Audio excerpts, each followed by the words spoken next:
Hari ulang tahun adalah momen yang ditunggu-tunggu banyak orang. Karena perayaan ulang tahun identik dengan pesta, kado, dan makanan enak. Belum lagi ucapan selamat dan doa-doa yang diberikan dari orang-orang terdekat. Lalu bagaimana Islam memandang perayaan ulang tahun ini? Perlu diingat, sebagai umat Nabi Muhammad SAW, hendaklah kita menjadikan petunjuk beliau sebagai sebaik-baik petunjuk yang berusaha kita amalkan dalam kehidupan kita sehari-hari. Berkaitan dengan perayaan ulang tahun, perayaan tersebut tidak terlepas dari dua kemungkinan berikut ini. Kemungkinan pertama, menganggap perayaan ulang tahun sebagai bentuk ibadah dalam rangka mendekatkan diri kepada Allah Ta'ala. Jika ulang tahun dirayakan dengan melakukan ibadah secara khusus, misalnya dengan bersedekah, mengundang anak yatim, mentraktir makan, berdoa secara khusus di hari ulang tahun dengan mengundang orang yang dianggap soleh, berzikir, memohon ampun atau istighfar, atau bentuk-bentuk ibadah lainnya yang secara khusus lebih semangat dikerjakan di hari ulang tahun dibandingkan hari-hari biasa lainnya, maka perbuatan semacam ini termasuk dalam kategori amalan tanpa tuntunan. Karena berarti mengada-adakan ibadah yang tidak pernah diajarkan oleh Nabi SAW. Nabi SAW dan para sahabatnya tidak pernah mengajarkan dan mencontohkan untuk mengkhususkan ibadah apapun dalam rangka memuliakan, memperingati, dan mengagungkan hari lahir.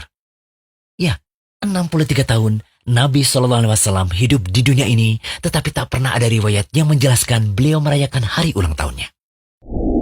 Kemungkinan kedua, jika perayaan ulang tahun ini dimaksudkan tidak dalam rangka ibadah, melainkan hanya tradisi, kebiasaan, adat, atau mungkin sekedar have fun saja, maka kategori kemungkinan kedua ini masuk ke dalam bahasan tasyabuh. Jadi kesimpulannya, perayaan ulang tahun termasuk dalam bid'ah jika dirayakan dalam rangka ibadah untuk mendekatkan diri kepada Allah Ta'ala. Perayaan ulang tahun juga tetap terlarang meskipun hanya bermaksud untuk bersenang-senang. Karena syariat melarang untuk mengagungkan, memuliakan, dan mengistimewakan hari tertentu untuk senang-senang dan ibadah, kecuali ada dalil penetapannya dari syariat yang mulia ini. Seperti misalnya Hari Raya Idul Fitri atau Idul Adha. Selain itu, merayakan ulang tahun akan menjerumuskan seseorang ke dalam tasyabuh terhadap orang kafir, yaitu perbuatan menyerupai mereka dalam tingkah laku dan karakter yang menjadi ciri khas seorang kafir. Termasuk ciri khas orang kafir dalam hal ini adalah membuat-buat berbagai macam id atau perayaan yang tidak ada asal-usulnya dalam agama mereka. Lantas bagaimana hukum ucapan Barakallahu fi umrik saat ulang tahun? Begini, saat ulang tahun diungkapkan atau dirayakan dengan doa Barakallahu fi umrik, semoga Allah memberkahi umurmu, itu kira-kira lebih kental nilai mubahnya atau ibadahnya? Tentu nilai ibadahnya dong, karena nuansa Islami dan semua muslim paham bahwa doa adalah ibadah. Sehingga lengkaplah keburukan pada ulang tahun yang diyakini lebih Islami ini. Keburukan tasyabuh yang dikemas dengan ibadah. Ibarat kata pepatah, sudah jatuh tertimpa tangga pula. Tasyabuh kena, bid'ah pun kena. Maka bungkus Islami tadi tidak mengubah hakikat. Seperti riba yang disebut bunga, atau suap yang dibahasakan sedekah, atau bahkan zina yang disebut suka sama suka. Hukumnya tetap sama, haram.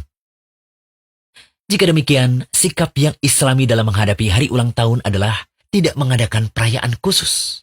Biasa-biasa saja dan berwibawa dalam menghadapi perayaan semacam itu. Mensyukuri nikmat Allah berupa kesehatan, kehidupan, usia yang panjang sepatutnya dilakukan setiap saat, bukan setiap tahun. Dan tidak perlu dilakukan dengan ritual atau acara khusus.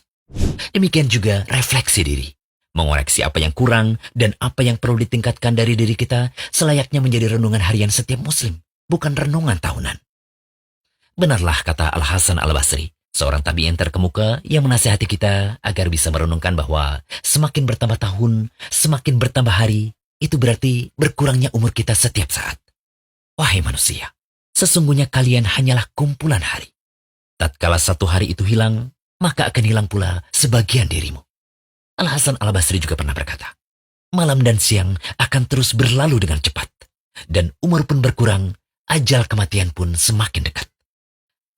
Semoga pembahasan ini bisa menjadi renungan kita bersama, dan bisa menyadarkan banyak orang bahwa hakikat bertambahnya umur bukanlah untuk dirayakan, tetapi momentum untuk muhasabah diri karena umur yang semakin berkurang. Semoga Allah memberikan keadaan terbaik bagi kehidupan kita. Amin. Jangan lupa kunjungi rumaiso.com. Update setiap hari, insya Allah.